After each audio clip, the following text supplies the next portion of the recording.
Virginia is for Grubbers. We are back again with another old-fashioned Friday, and this week will most likely be the quickest old-fashioned Friday ever released. Today we're at which is located in I got here at 8:29 this evening. Wanted to bang out a quick old-fashioned for you guys. By the way, the restaurant itself is beautiful. The restaurant closes at 9 p.m.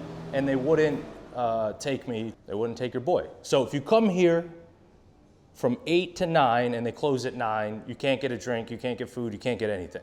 So with that said, quickest rating ever, 0.0. I was like almost positive this would never happen because, I mean, obviously unless like the actual place was closed, but like I'll show B-roll footage, like there's people inside, like there's people at the bar, like business is open. You know what I'm saying? That's the bartender and guests. And there's no cut. So when you watch this video, it's not like I edited it and showed a different time. That's what it is, man. Fastest old-fashioned Friday ever, 0.0. Virginia is for Grubbers. Cheers, y'all.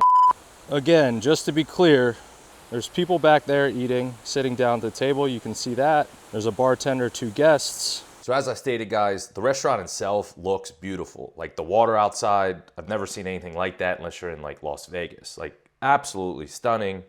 It's just extremely unfortunate. I know restaurants have all their own rules. Hopefully future guests that get there at 8 when they close at 9 can sit down and enjoy a cocktail, but to each his own. That's it, man. Virginia is for Grubbers. Cheers.